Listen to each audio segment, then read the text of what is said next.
Hi, so I just wanted to do a little review of the new gas micro soldering torch I bought recently. I've been using a standard soldering iron up to now, which does work, but I get fed up with the cable constantly getting in the way. So I wanted something a bit more mobile, so I decided to buy this gas soldering kit. The actual name for it on the cardboard cover, it's the Rothenburger micro soldering iron and torch kit. So basically that's what comes in the kit, and you'll see in the close-up shot in a bit more detail what's actually in there. So this is the kit that I've bought for the soldering on my model layout. It's the Rothenburger gas soldering iron. As you can see in the kit, you have the iron itself. We've got a cover which can go on it as well. You've got the sponge for cleaning off the soldering tips. And also included, you can see we've got the solder, and there's some different tips as well. There's a flat blade one there,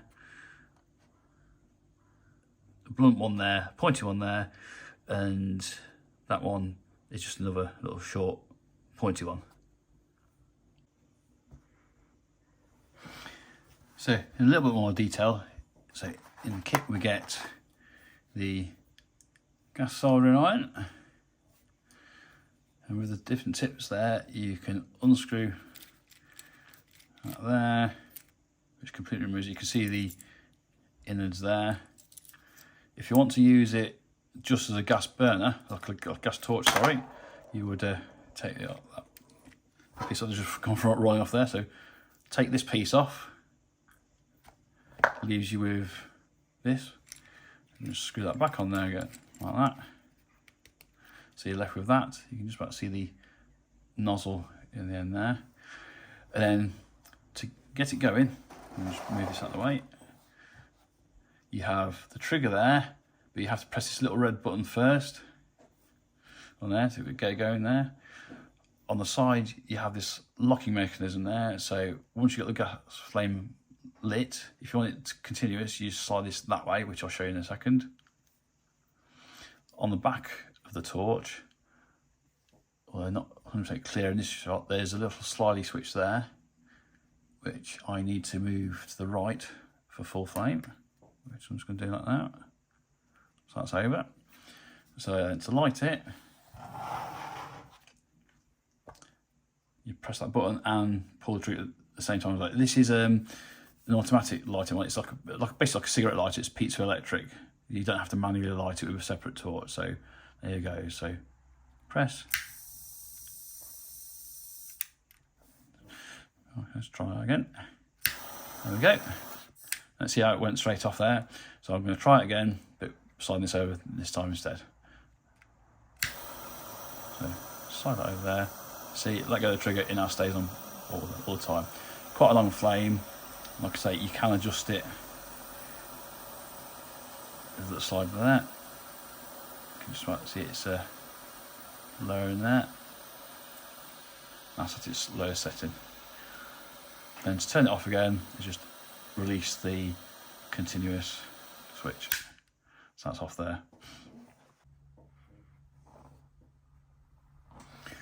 So because of the type of flux that I've got, just in this little pot there, all I tend to do is just dip the end of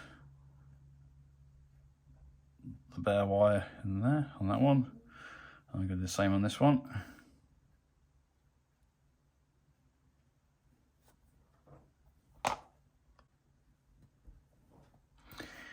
These are the soldering iron tips in a little bit more detail. So you've got this one here.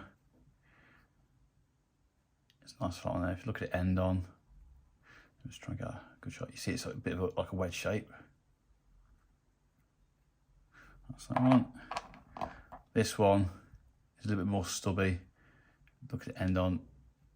It's kind of pointy. Let me just try and get that to focus. Yeah, that's pointy. Got one that's goes straight to a point. It's a conical point. And this other one here a bit more stubby. Got a flat angled head there. And so this is the components I took off before as well. Inside it there is a tiny little mesh grid which you use for the heating. That doesn't show very well there, to be honest. When you wanting to use the soldering iron tips, they actually screw into the end of this component, which is when you use for melting things like heat shrink down. So that just pops in there and screws into place. So that's now firmly on the end there. Okay, so there we go. This is my first attempt at using this soldering iron for the very first time as well, so bear with me. I'm just going to get used to it. So I've already put flux on the ends of the 2 wires. Just gonna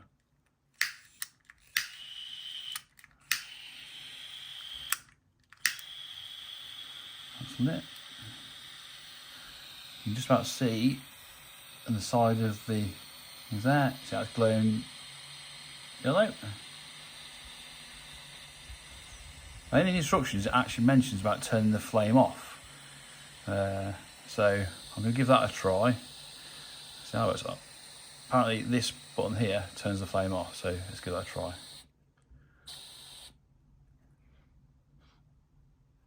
So it does actually turn the flame off, I assume. I can't 100% tell, to be honest, so I'm going to carry on using it as it is. So anyway, so I get the solder onto the wire. Hopefully the tip's warmed up enough now. Let's see how we get on.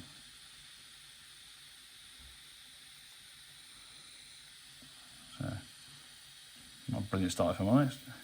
Oh, here we go, it's actually flowing.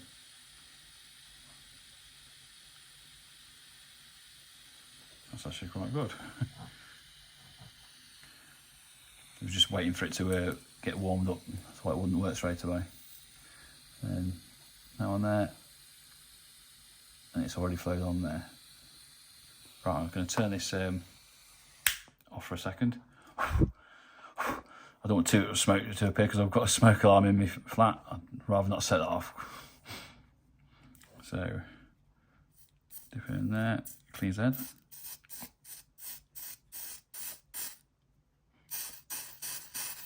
I have always wondered how water and sponge actually helps to clean the head off when it's just metal. If anyone's got any ideas how that actually works, pop a comment for me. Yeah, that's right. So I'm just going to let it cool down for a bit.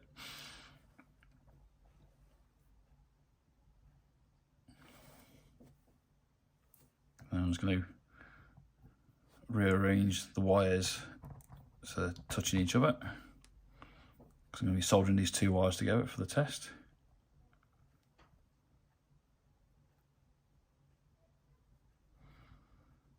Might be a bit fiddly there on the helping hands, but I'm going to give it a go anyway.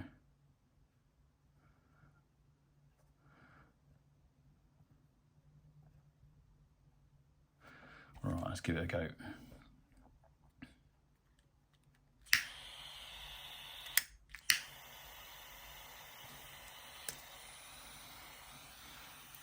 So I'm just going to touch the 2 together and see if they'll join.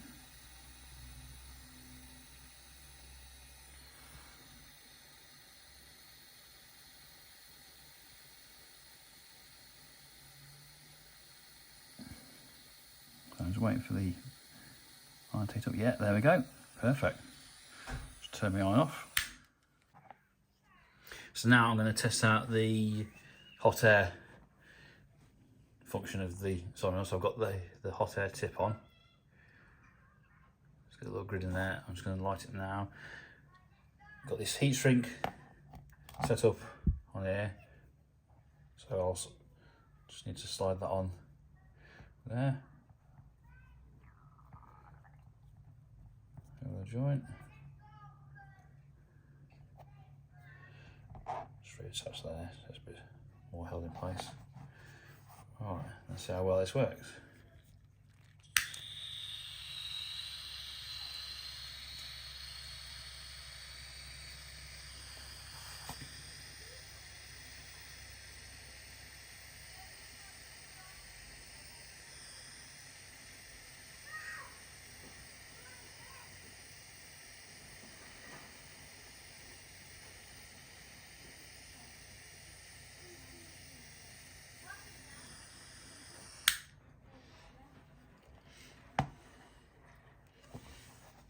I'll say that word's a treat. It's completely shrunk over. So that works really well as well. As you can now see, I've added some heat shrink over the join using the hot air function of my gas soldering iron, and it's done a pretty good job. The actual heat shrink I used was just some bought from a well-known supermarket, and you get all these different size bits of heat shrink to use. I'll keep them going for a bit.